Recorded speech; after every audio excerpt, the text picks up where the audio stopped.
Good evening, ladies and gentlemen. I welcome you all to this month's Journal Club. So firstly, I would like to thank Dr. Sumit for actually ably guiding this Journal Clubs for the last 6 months. And over a period of time, we have been trying to increase the scope of the Journal Club. And as one of our endeavor, we have been trying to incorporate the myeloma specialists and the physicians from all the SAARC countries. As you would all see that one of the agreement for the SAARC was to increase the population and health related activities across these countries. And following the same guidelines, we have been trying to go ahead and work in concordance or along with these countries. So as part of it, we have 2 of our students who have been working in close association with various physicians across this country. In one, assessing the treatment accessibility, availability, and the healthcare cost across the SAARC countries, and wherein we have included all the myeloma physicians from the SAARC country to participate in this survey, which was done under the guidance of Dr. Pankaj.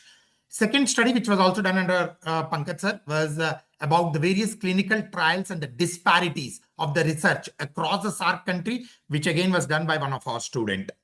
So today's Journal Club is going to be presented by a doctor from Nepal who is going to present this. And for moderating this particular session and for the Journal Club, I would now like to invite Das sir, Brigadier Satyaranjan Das sir, one of our executive committee member and the vice president of Image, to take on the stage and to take it on further. Over to Das sir, please.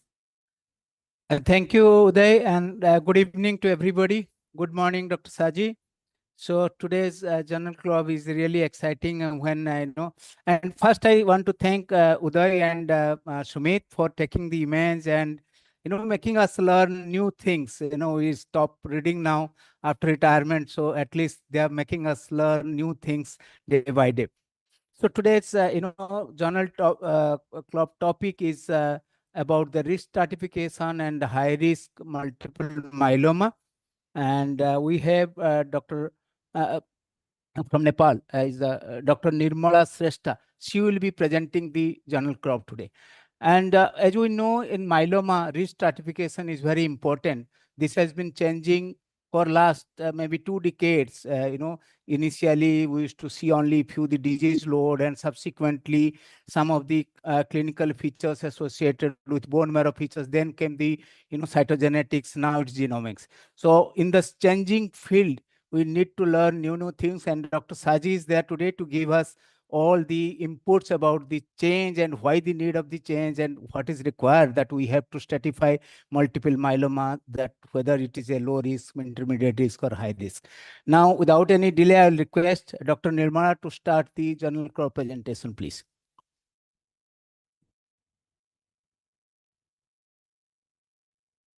Good evening, everyone. I am Dr. Shrestha. I'll be presenting today's Journal Club. It's on International Myeloma Society, International Myeloma Working Group Consensus Recommendations on the definition of high-risk multiple myeloma. We all know multiple myeloma is a plasma cell malignancy with a rising global burden. Over the years, therapeutic strategies have evolved significantly from traditional chemotherapy to modern regimens. Although survival rates have improved, finding a cure continues to be difficult. Survival outcomes in multiple myeloma are highly variable, ranging from a few months to over a decade. This variation arises from differences in clinical presentation and underlying biological features. Thus, refining risk stratification is critical to deliver risk-adapted therapy and improve outcomes, particularly in patients with poor prognosis. Risk stratification systems have evolved over time, from the Dury-Salmon system to the International Staging System, the revised International Staging System, and second revision. However, with newer therapies, these older models often prove inadequate. Since then, we have gained more insights from molecular and genomic profiling, leading to the development of even more refined stratification models and consensus guidelines. Presently, deletion of the short arm of chromosome 17, translocation 414, 1416, 1420, and chromosome 1 abnormalities such as gain or amplification, collectively referred to as 1q+, and deletion of the short arm of chromosome 1 are considered high-risk cytogenetic abnormalities. There are limitations of the current stratification. Even with advances, high-risk patients still face early disease progression and poor survival outcome, and about 62% of patients are classified as intermediate risk by revised international staging system, but their actual outcomes are vastly different in practice. High-risk multiple myeloma is inconsistently defined across studies and clinical practice. Factors contributing to this variability include marker selection, diverse testing platforms like FISH, NGS, gene expression profiling. Other factors include inconsistent thresholds and limited access to advanced diagnostics. Advances in molecular diagnostics, particularly NGS and gene expression profiling, have transformed risk assessment in hematological malignancies like AML and MDS. These tools are now increasingly being integrated into multiple myeloma risk models, allowing for deeper molecular risk assessments. To align these new tools with clinical care, the International Myeloma Society, along with the International Myeloma Working Group, conducted a workshop with a panel of experts. The goal was to create a data-driven, practical definition of high-risk multiple myeloma based on molecular and cytogenetic data, specify marker-specific assessment thresholds aimed at identifying the 20% of multiple myeloma patients with the poorest prognosis. The workshop had open discussion with presentations of both published and novel data. Every attendee could share data in real time for a robust consensus building process. Emphasis was given on prognostic impact of specific risk factors. Key data sets included were IFM, Harmony, Forte, GEM, German myeloma multicenter group, myeloma 11, Emory 1000, MMRF Compass, and Mayo Clinic cohorts. These were independently analyzed to assess prognostic features and address key questions on multiple myeloma risk rather than pooled for statistical analysis.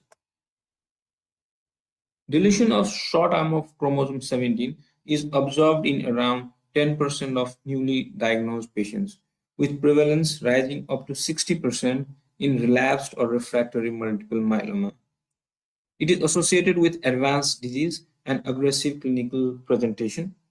Median overall survival is around 3 years at diagnosis, and at relapse, it drops to 18.1 months, with median progression-free survival at just 5.4 months.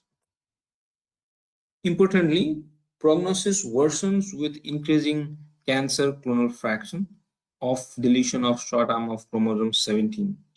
Studies have evaluated cancer clonal fraction thresholds ranging from 1% to 60%. This Kaplan-Meier curve from GEM studies shows the impact of deletion of short arm of chromosome 17 cancer clonal fraction on survival outcomes. The figure A shows progression-free survival and B shows overall survival analysis with deletion of short arm of chromosome 17 distributed into 3 groups according to cancer clonal fraction cutoffs: less than 20%, 20 to 50%, and greater than 50%. The GEM and Harmony data sets show that patients with cancer clonal fraction less than 20% for deletion of short arm of chromosome 17 do not exhibit significantly worse outcomes, whereas those with greater than 20% experience marked reduction in progression-free survival and overall survival. While the strongest discriminatory power lies with cancer clonal fraction of 40 to 60%, the panel agreed a practical threshold of greater than 20%, assessed using CD138 purified cells for definition of high-risk multiple myeloma. TP53 is located on short arm of chromosome 17. Loss of this gene either by deletion or mutation leads to tumor suppressor dysfunction. Only about 1/3 of monoallelic deletion of short arm of chromosome 17 cases have TP53 mutation in the remaining TP53 allele. Biallelic inactivation, where one allele is deleted and the other mutated, represents the worst prognosis. Forte trial, COMPASS, IFM, Harmony, and GEM analysis all support that deletion of short arm of chromosome 17 and TP53 mutations alone or together are strong independent predictors of poor progression-free and overall survival. The Myeloma 11 trial demonstrated that biallelic TP53 inactivation results in a 3-fold increased risk for progression and a 5-fold increase in mortality. These results were corroborated by COMPASS and IFM studies as shown in this Kaplan-Meier curve C and D. Detection via NGS on CD138 cells is recommended for accuracy. Translocations involving immunoglobulin heavy chain locus, IGS, particularly translocations 1416, 1420, and 414 have long been considered high risk. However, newer evidence suggests these events may not confer poor prognosis even when occurring in isolation. Translocation 1416, seen in about 2 to 6% of newly diagnosed cases, was previously associated with poor prognosis. Recent IFM cohort analysis, however, show that when this abnormality is isolated, outcomes are similar to standard risk patients. Poorer survival is noted mainly when translocation 1416 co-occurs with deletion of short arm of chromosome 1 or gain or amplification of chromosome 1. However, 69% of patients with translocation 1416 also have gain or amplification of chromosome 1, while 22% shows deletion of short arm of chromosome 17 and 20% have deletion of short arm of chromosome 1. Importantly, when translocation 1416 occurs without a coexisting gain or amplification of short arm of chromosome amplification of chromosome 1, these patients often harbor other high-risk features like deletion of short arm of chromosome 17 or TP53 mutations. This pattern confirms that isolated translocation of 1416 is exceptionally rare in newly diagnosed multiple myeloma. Translocation 414 is present in about 10 to 12% of cases and is recognized as high risk in revised international staging system. Yet only 30 to 40% of these patients demonstrate truly high risk clinical behavior. Co-occurrence with gain or amplification of chromosome 1, which is around 55%, deletion of short arm of chromosome 1, which is around 11.3%, significantly worsens prognosis as shown in this Kaplan-Meier curve from the COMPASS MMRF dataset. GEM and Myeloma 11 studies confirm the same finding. Translocation 1420 occurs in about 2% of cases. It is particularly harmful when co-occurring with gain or amplification in chromosome 1 or deletion of short arm of chromosome 1. Data from COMPASS and Myeloma 11 show that these events tend to accumulate more risk markers over time, especially at relapse. Chromosome 1 changes are common in multiple myeloma. Deletion of short arm of chromosome 1 occurs in around 13%. Despite not recognized as high-risk factor previously, new data indicate deletion of short arm of chromosome to have adverse prognostic impact.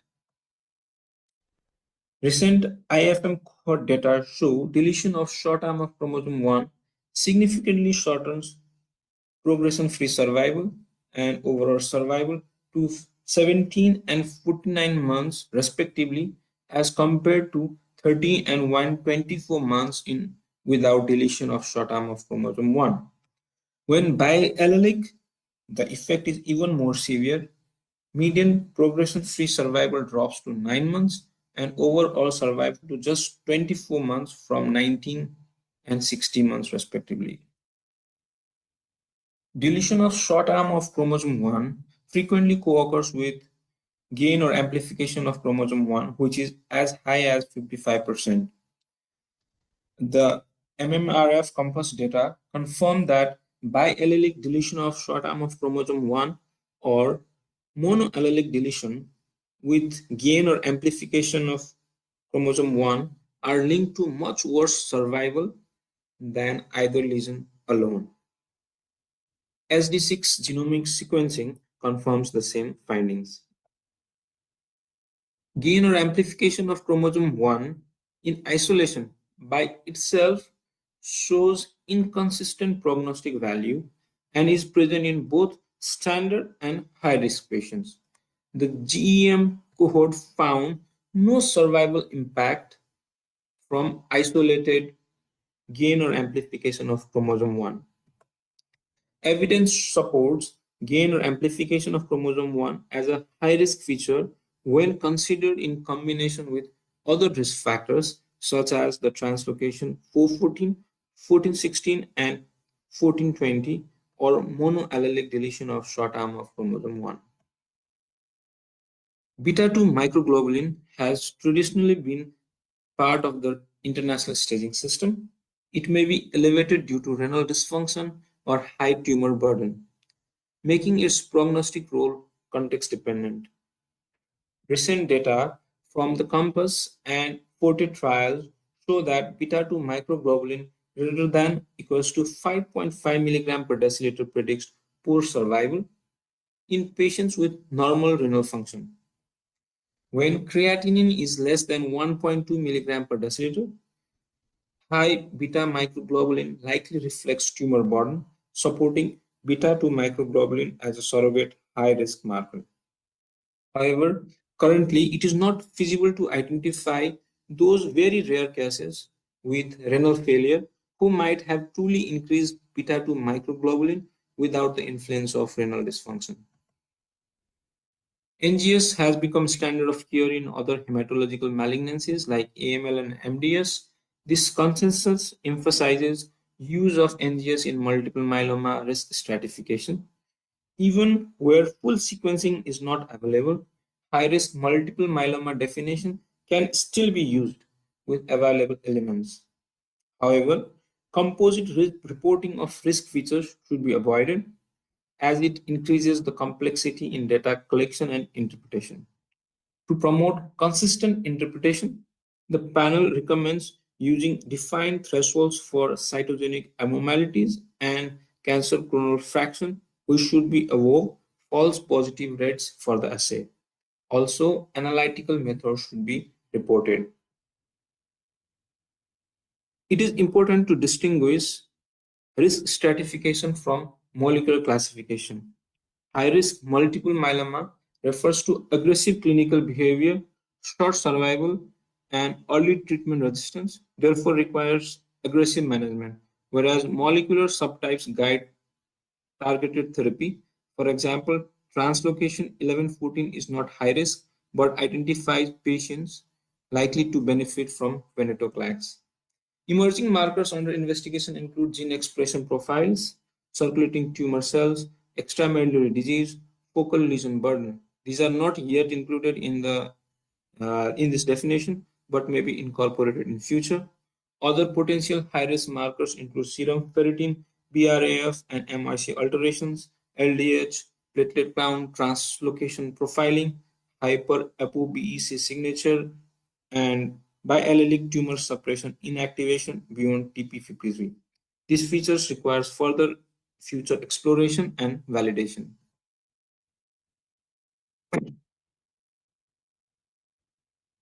If the patient had high-risk multiple myeloma at diagnosis, they are generally considered high risk throughout. However, if not initially high risk, the panel considers the patient's risk at relapse or re-evaluation to be their risk status. Risk status must be reassessed at each relapse, as high-risk features can be accrued at relapse. This is the summary of consensus genomic staging of HRMM. The criteria for high-risk multiple myeloma are deletion of short arm of chromosome 17 and or TP53 mutation, translocation 414, 1416, or 1420 co-occurring with gain or amplification of chromosome 1 and or deletion of short arm of chromosome 1. Monoallelic deletion of short arm of chromosome 1 along with gain or amplification of chromosome 1 or biallelic deletion of short arm of chromosome 1. High beta-2 microglobulin greater than 5.5 milligram per deciliter with normal creatinine. Following our general considerations, NGS should be used for molecular studies. If FISH is performed, selected or enriched plasma cells with a 70% purity should be used. Bone marrow is the sample of choice, and risk assessment should be performed at diagnosis and at relapse. As you evaluate the progress made in stratifying risk in multiple myeloma, three major systems stands out: the revised international staging system, the second revision, and the more recent consensus genomic staging. The revised international staging system added cytogenic markers like deletion of short arm of chromosome 17, translocation 414, 1416 to the traditional international staging system alongside LDH. While it improved upon earlier systems, it also had limitations as described earlier. It classifies as approximately 62% of patients as intermediate risk with widely divergent outcomes.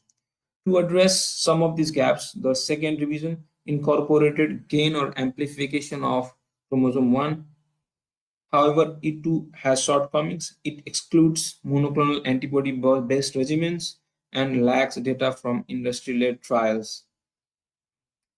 This leads us to the present system, a recent update in defining high-risk multiple myeloma.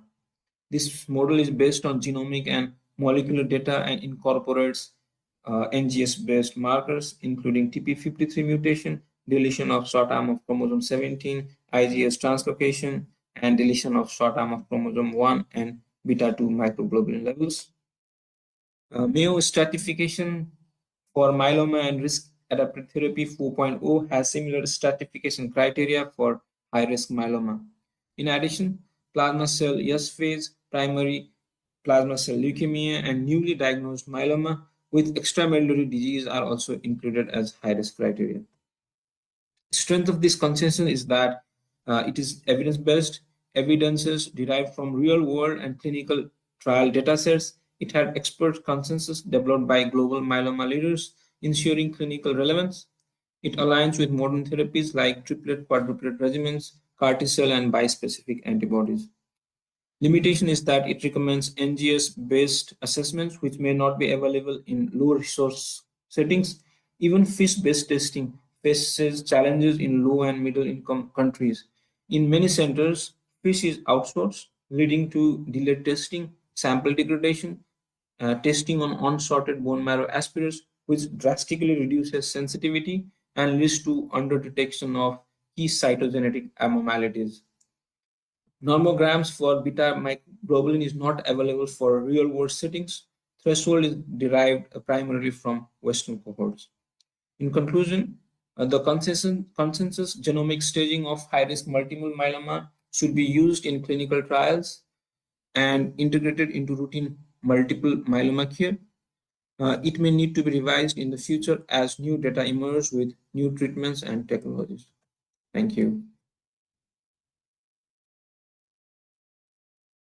Thank you, Dr. Nirmal, for actually beautifully analyzing the paper. I am really grateful because I saw this paper, but I was just had a look at it, but you have nicely actually analyzed this paper.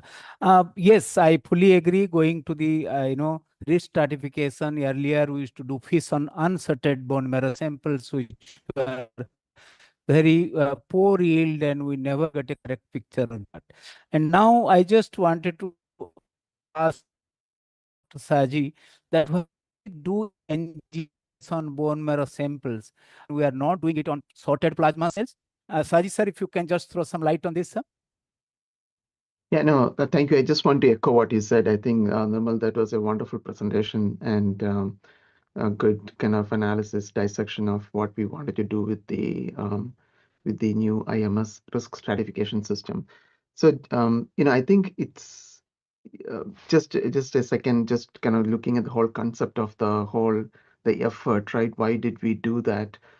It reflects two things. One is kind of the past, in the sense that how much progress we have made in this disease, that the current treatments, many of those original risk factors that we considered as high risk, are no longer carrying as much of risk as it did in the past, primarily because of the fact that treatments have improved and the impact has been quite a bit on all patient population, particularly the high-risk patient population as defined before, with the high rates of MRD negativity that we are getting. But at the same time, it is also forward-looking, because it is telling us what the future of risk stratification in this disease is going to be, which is primarily genomic. And increasingly, it's going to be sequencing based, because with the depth of the sequencing we can do right now, it is, we can get all the information that we can get from the FISH. And in addition, we can get some of the mutation data. So I think as the sequencing becomes cheaper and cheaper, it's definitely already cheaper than FISH in many of the settings. I think eventually that will be the de facto risk stratification tool that we use.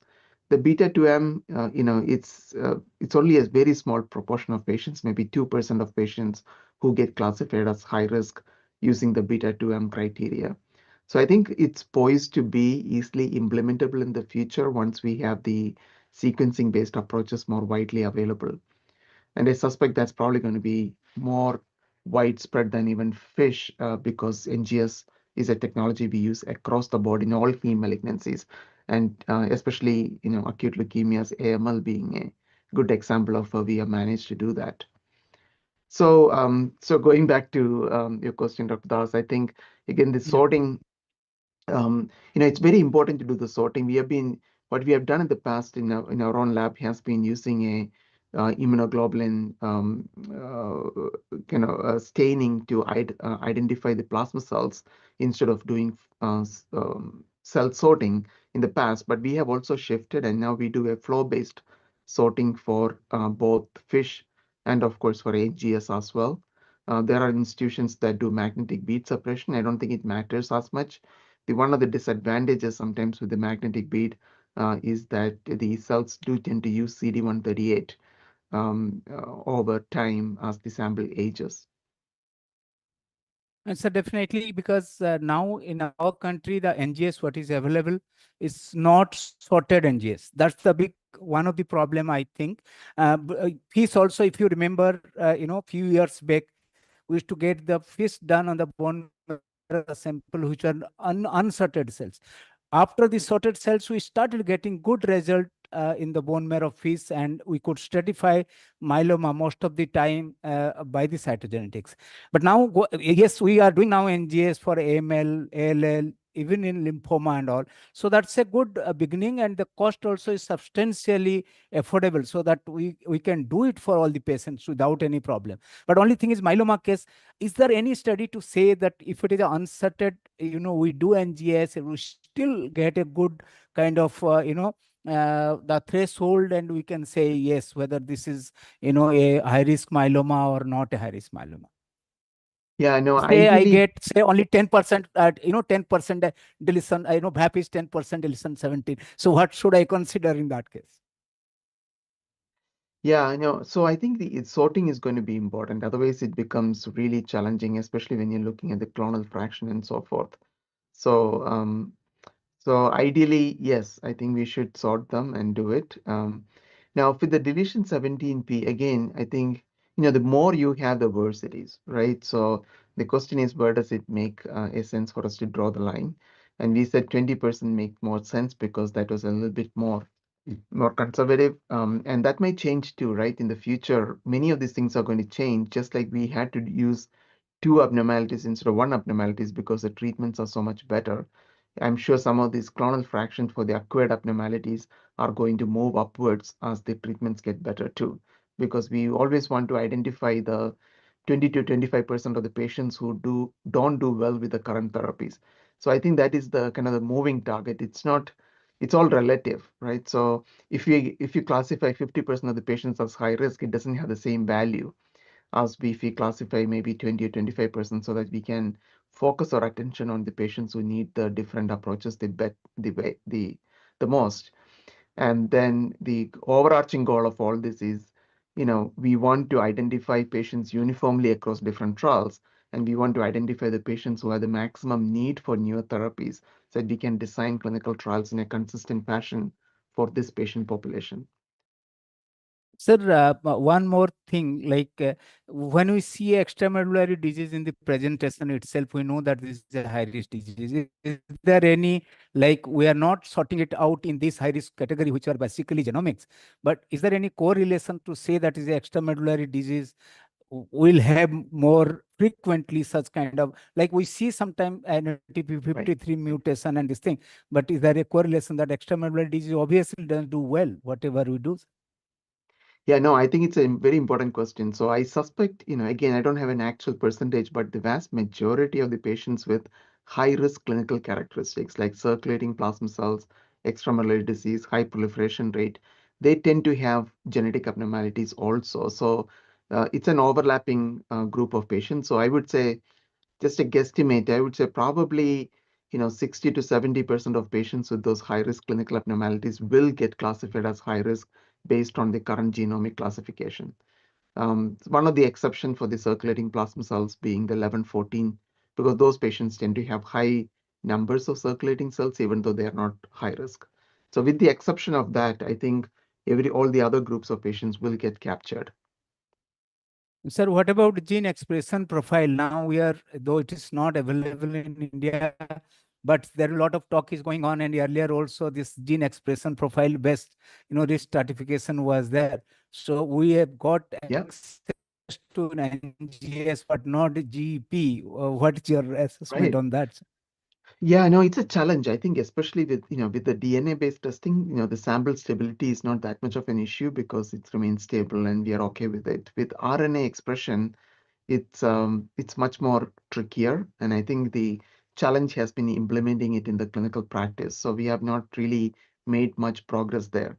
It does provide valuable prognostic information, but it'll be interesting to see with the revised risk stratification how much incremental value does gene expression bring into the picture over and above the current stratification system. Okay, Pankaj may have question. I think any faculty wants to give some suggestion or some questions. Dr. Pankaj, please. Yeah, thanks, Shazi, and thanks to the presenter. I really liked a very simplified way of presenting the Journal Club. So congratulations for that. So Shaji, we know that even there are high risk cytogenetic abnormalities, but still some patients behave as a standard risk, and some patients who we consider at standard risk but behave poorly. So with this new system of classification, what do you think? How many patients who are really high risk can be classified by the new classification system? Yeah, no, I think Pankaj, that's a good question. I think again, none of these classification systems are ever going to be perfect because eventually the clinical behavior is probably going to be the most important thing. My guess would be, well, we would probably should have a kind of a CI somewhere around 0.8. So I would say probably about 80% of the patients are going to be correctly classified by the IMWG system. It's once you get to that 70 to 80%, it's much harder after that to improve upon the specificity of these tests just because biological variability, right? So it's really hard. Okay. And my second question is, I see that the serum creatinine has been brought from 2 to 1.2. So I always, used to wonder when we consider as a CRAB features, it was the only the creatinine value, which was kind of a 2 instead of, it should have been 1.2. Somebody who has renal injury. So is it now in the CRAB criteria also you feel that the creatinine value will be brought from 2 to 1.2, or there it will remain as 2 only? Yeah, so nothing is going to change with the myeloma definition. The reason why the 1.2 was we wanted to be absolutely sure that there is no renal reason for the beta 2M to go up. So taking that renal question completely out of the beta 2M was the reason the 1.2 was chosen. And again, it's kind of a continuum, right? I think the higher the number you do, less specific the beta 2 more than 5.5 is going to become.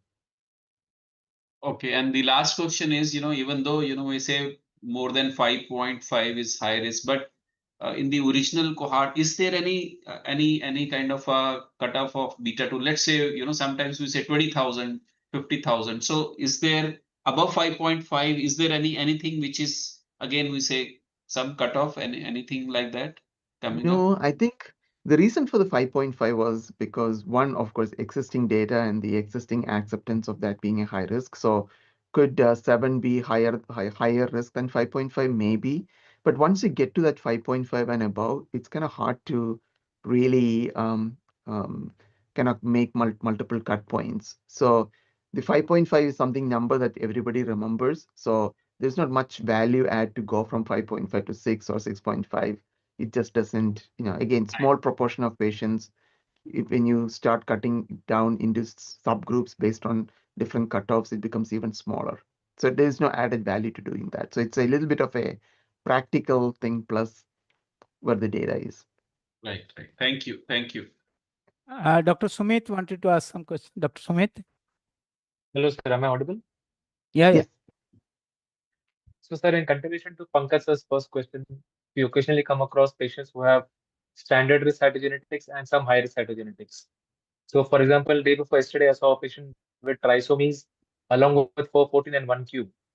So, in Yes. such a case, would trisomy override everything else, or will you still count it as a high risk myeloma as per current era?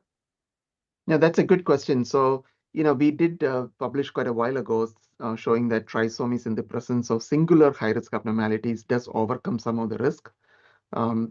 Now, how much it overcomes is really in the presence of two abnormalities, it's not as much clear. But generally speaking, what we have seen across, like even when we looked at the 17p at that time, it did decrease the impact of 17p. So I suspect that is going to hold true even with the new high risk classification.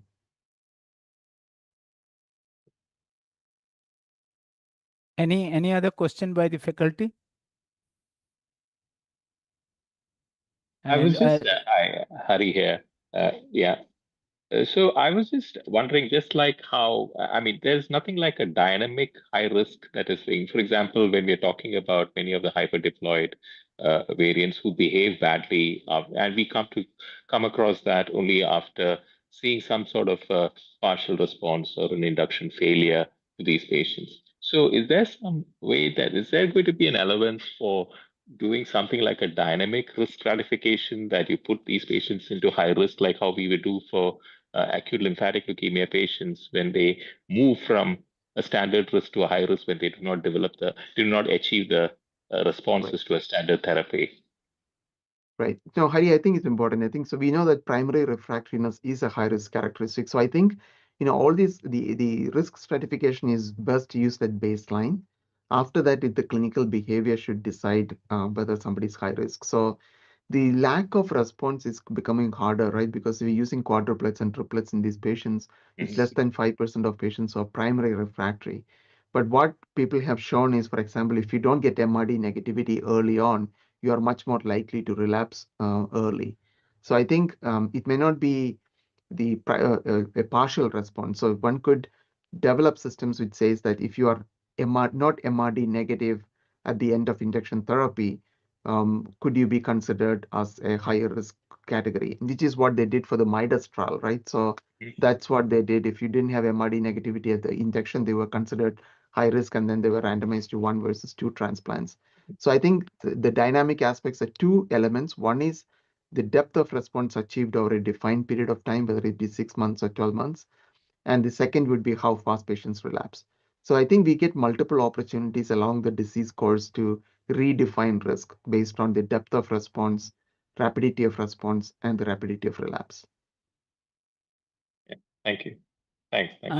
There are 2 questions for Dr. Saji. Actually, Dr. Sanjeev has asked that does NGS is the recommended investigation of choice for risk stratification rather than myeloma FIS? I think we have already, to some extent, answered that yes, it will be required. If you can just add something.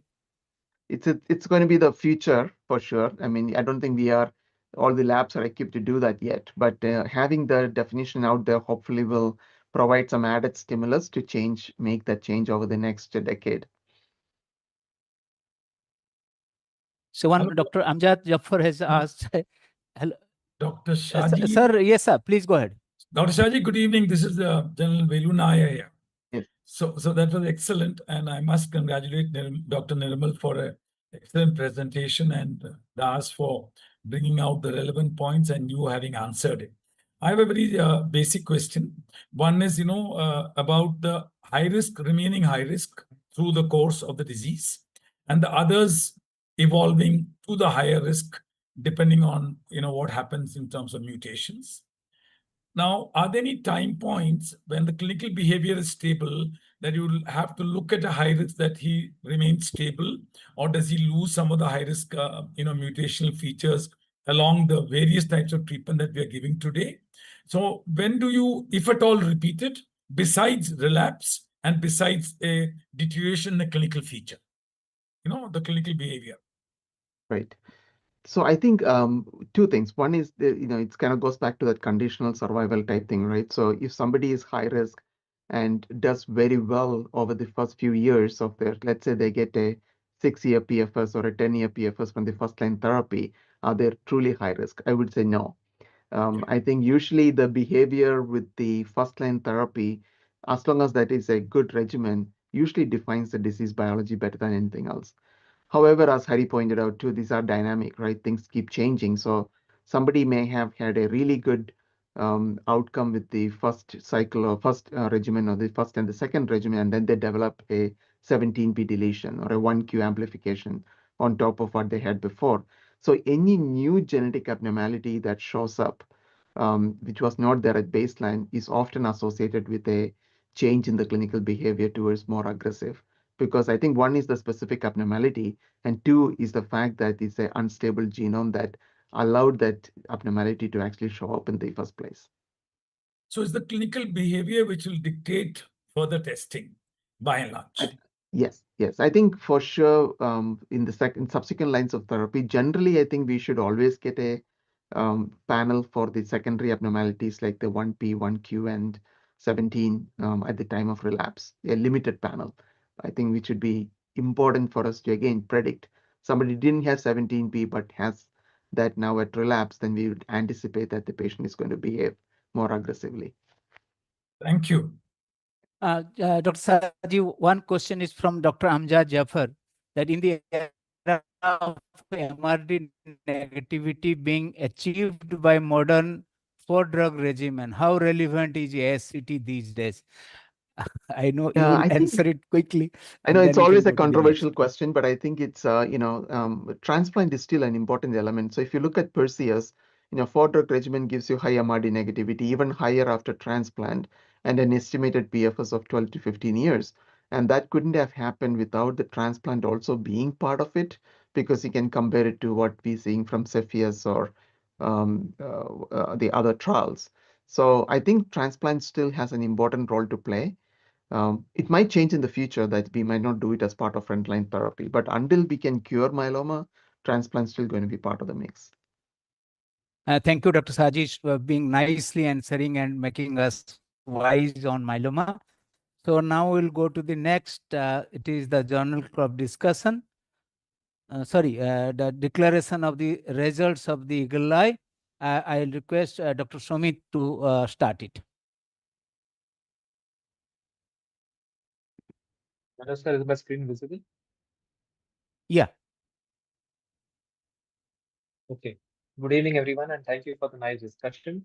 So for July 2025, this month, the Journal Scan article was CD56 expression predicts response to daratumumab-based regimens, published last year from Ohio State University in USA. So just to brief the process, a recently published article is chosen. We invite a commentary of 175 words from anyone, irrespective of designation, before a deadline, and the best commentary selected by a team of blinded reviewers. Whosoever wins gets a chance to present the Journal Scan along with a certificate, along with some credit hours and image lifetime membership. Purpose is that all the young faculties as well as residents should read the latest articles, learn the art of critical appraisal, refine the art of scanning. This will promote more letters to editors from our country. One of our professors said that the more you read, the more you will write. And as Dr. Das has said, the more you write, the more you will become. So the more we read, the better we are. So a special mention before announcing the name of the winner is for Dr. John Ibrahim from CMC Ludhiana. He is a young faculty in CMC Ludhiana and he presented a journal club last month. It was actually tiebreaker between him and the winner. And it took me another reviewer to announce the name of the winner. So this month's winner is Dr. Meghna Yadav. She's a senior resident from AIIMS New Delhi. So congratulations to you, Meghna. And I request Nirav to play the recorded commentary.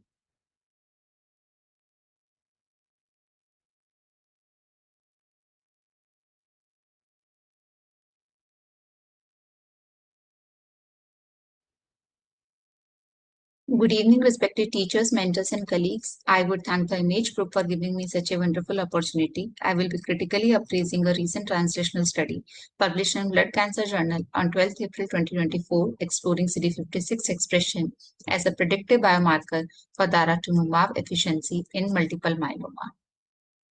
Although anti-CD38 monoclonal antibodies such as daratumumab have significantly improved outcomes in multiple myeloma, they do not produce uniform responses across patients. CD38 expression level, while essential, do not fully explain this variability.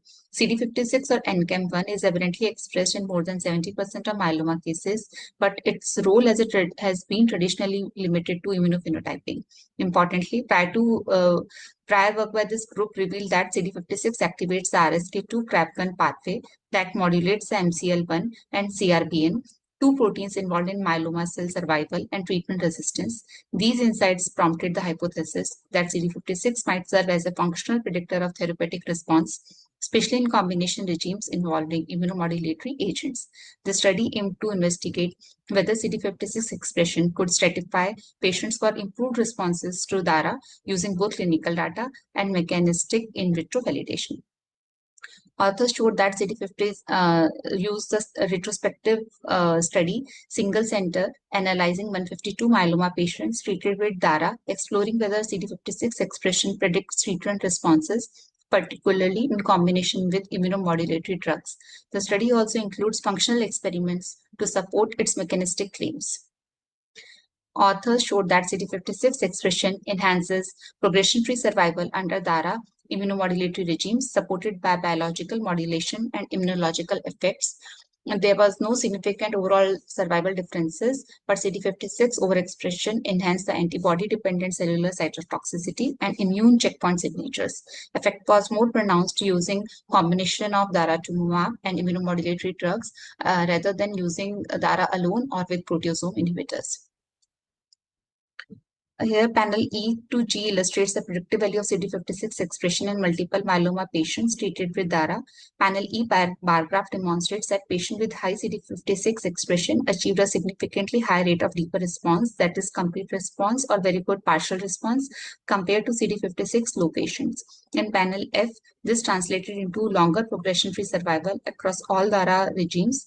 The Kaplan-Meier survival curve shows progression-free survival on y-axis, and the patients were divided by CD56 expression with low CD56 in blue line and high CD56 in pink. CD56 high patient experienced a statistically statistically significant improvement in progression-free survival under daratumumab therapy. This supports CD56 as a marker of treatment durability, not just response rate. Most notably, panel G showed that the survival advantage is especially apparent when daratumumab is combined with immunomodulatory drugs like lenalidomide or pomalidomide. These findings collectively support CD56 as a promising predictive biomarker for daratumumab-based therapies. The study exemplifies the translational research by combining retrospective clinical data with functional cellular assays to uncover a biological, plausible, and therapeutically relevant biomarker. One of the key strengths is the novel identification of CD56 as a predictive marker, and they used complementary approaches, that is both clinical and mechanistic, which supports the biological possibility of their finding. Importantly, they control for major confounders in their statistical models. However, the limitation being the retrospective design and single center data limits the generalizability. The 10% cutoff for CD56 lacks biological validation. Sample size is modest, particularly for the isatuximab treated subgroups, and no overall survival advantage was observed.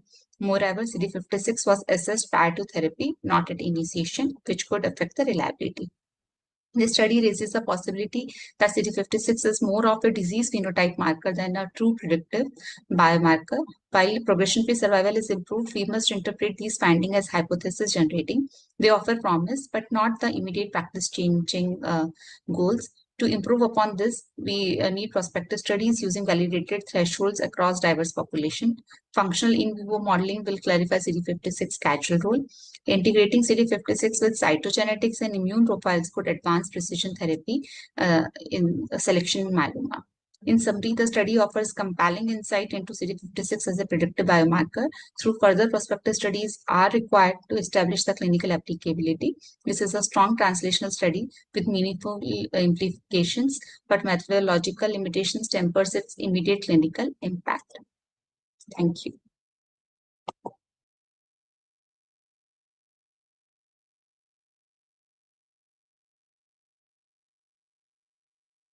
Thank you, Dr. Meghna, for presenting a study which has translational research and it has some clinical relevance too. So I would like to thank our reviewers, Dr. Tribikram Panda from Odisha, Dr. Das sir from New Delhi, and Dr. Hari Menon sir from Bangalore. So just to announce, for the next month, we will have Best of ASCO and Best of EHA 2025 with respect to the plasma cell dyscrasias on 28th of August 2025. And we have two young and bright faculty from India, Dr. Aditya Jandial from PGI Chandigarh and Dr. Nikhil Kumar from Fortis Delhi, who will do this honors. Kindly note that we will not have the journal scan for next month. And now moving on to the quiz. So control your adrenaline, hold your nerves and go on for the quiz. And if your initial few questions are wrong, don't worry. If Rishabh Pant can make a comeback after a broken foot yesterday and play today, I'm sure everybody else can make up. Thank you. Thanks, Sumit. So let's go ahead with the quiz for the day.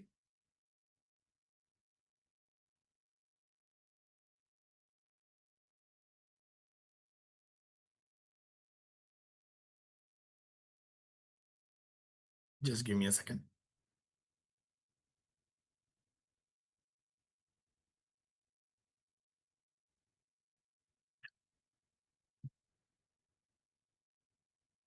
So I'd request all of you, all the people who are listening today, to kindly join using this join code or by scanning the QR. There is no embargo on who all joins. Starting from full professors to MBBS students, anybody can join. And today we are just going to discuss 6 questions about what has been presented by Dr. Nirmal and what has been discussed by Dr. Shaji in detail. So it's just going to be a take-home messages or a review of what all has been spoken till now.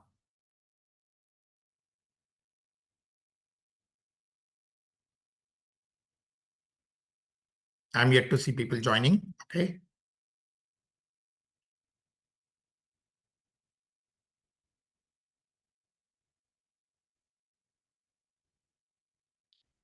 The panelists can also join, please.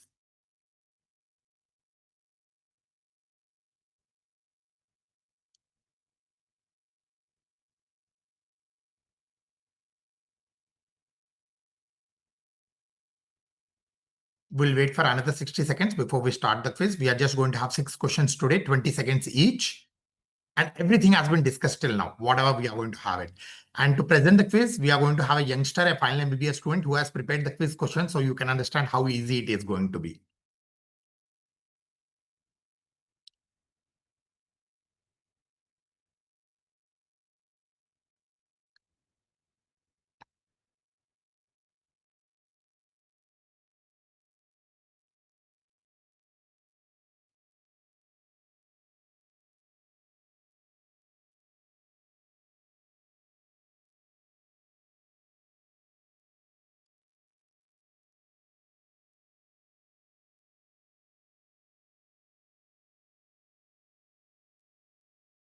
So without further ado, I would like to hand over the stage to medical cadet Rupika, who has actually worked on few of the SARC-based studies.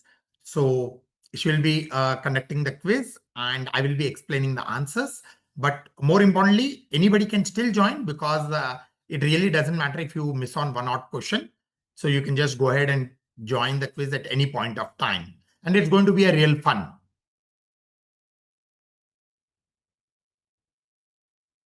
So over to Dr. Rupika, please. Very good evening to one and all. I am Medical Cadet Rupika, here to help Dr. Uday conducting this short but simple quiz. Starting with a question that's been already discussed in this session. What is the threshold for deletion 17p to be labeled as high risk?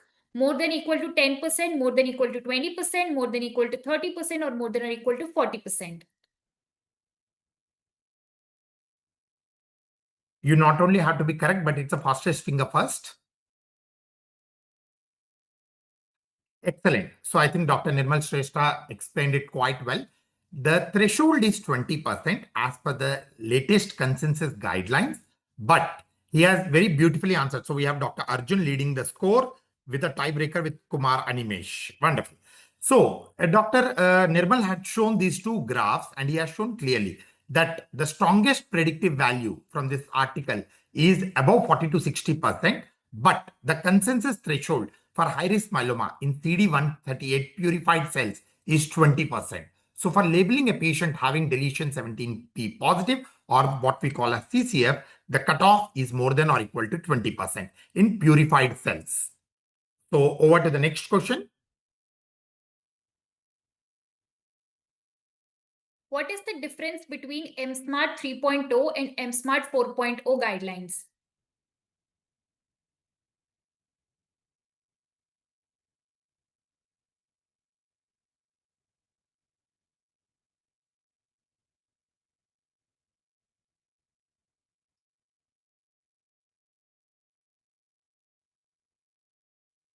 Excellent. So as most of you have answered it correct, so all these are different. So we'll just take it in the next slide to understand what is the difference between MSMART 3.0 and MSMART 4.0. Okay, we have a change in the leaderboard. So this is MSMART 3 and MSMART 4. So as you would see that previously what were labeled as 414, 1416 and 1420 have been taken out, and they say that in isolation they won't matter, but it is in combination with gain or amplification 1q or deletion 1p is what actually matters. Second, they also have mentioned that presence of biallelic deletion 1p has got a role to play. And lastly, they have said that gain or amplification of 1q plus deletion 1p actually has got much more important prognostic significance. So these are the differences between MSMART 3 and MSMART 4. And MSMART 4 is more or less in alignment with what is the latest IMS by IMWG consensus guidelines. So let's get on with the next question. Which cytogenic abnormality is most strongly associated with double hit high-risk multiple myeloma? Translocation 1114, translocation 414, deletion 17p, or hyperdiploidy?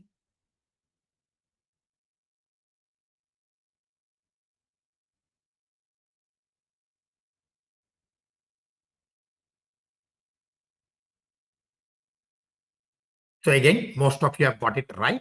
So it is deletion 17p, which is the one which is higher, strongly associated with the high risk features. So as you would see here, So it's clearly mentioned that if you look at the footnotes, deletion 17p threshold more than 20% really has a important factor. All the other options that were given are not sitting in the high-risk myeloma. Only translocation 14-16 was there. But as you would see in the latest classification, in isolation, translocation 14-16 really does not matter. So let's get ready with the next question. According to recent consensus guidelines, which combination of cytogenic abnormality most reliably predicts high-risk disease? Translocation 414 alone, monoallelic deletion 1p plus 1q gainer amplification, translocation 1114 with hyperdiploidy, or none of the above?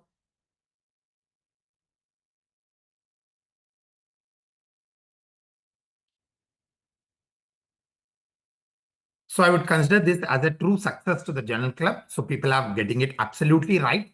So it is a combination of deletion 1p plus 1q, which has got the highest predictive value. So we have Dr. Pratibha on the top, followed by Dr. Aditya. So this was presented again by the presenter today, that in combination of just 1q in itself really does not matter. So what matters is if you have a combination of 1q along with a deletion 1p or with one of these abnormalities, translocations, which are IGH mutated, so that makes more of a sense rather than having 1q in isolation. So it's one of the strongest predictor for a high risk. Let's get ready with the last question, second last or last, fifth question. Which gene expression profiling signature is most acceptable stratifying high-risk multiple myeloma patients?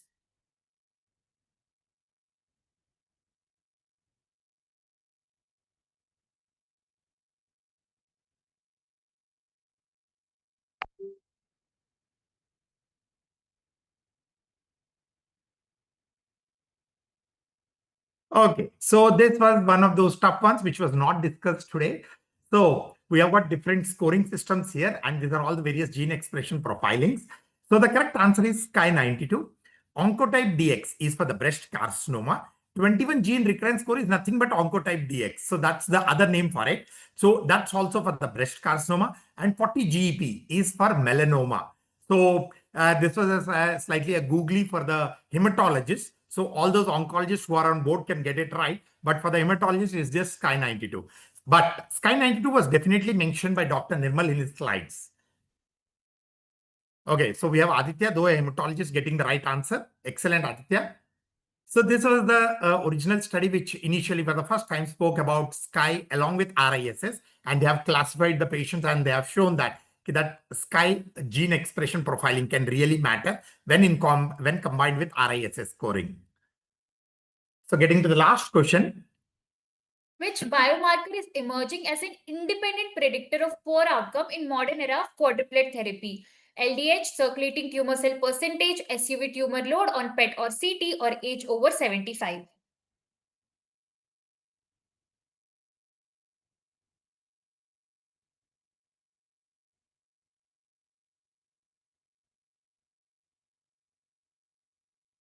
Okay, so 87% of you are right. I'm not happy for 87%, but I'm actually sad for 7% of people who answered still LDH or SUV tumor load. So the correct answer is CTC percentage. Now, there is clear data to suggest. So Aditya, heartiest congratulations. And the most difficult question was GEP signatures. So that was the one which was not answered by many, but heartiest congratulations, Aditya. But let's quickly go on to the CTC percentages. So people have clearly shown that CTC percentages does make a huge difference in overall survival as well as the progression-free survival. And in fact, now the cutoffs of 0.0001 is what is considered. Previously, it was more than or less than 0.0002. Now it's 0.0001, which is considered, and that's considered as one of the future markers in the latest consensus guidelines. So with this, we come to the end of the quiz for the day. And heartiest congratulations to the winner and rest all who have participated. It's more of a fun event rather than trying to judge who is the best out of all. It's primarily to make sure that all of you take home the correct message from the Journal Club, which is being carried on. So thank you all, and thanks Rupika for hosting the quiz. So over to Sumit.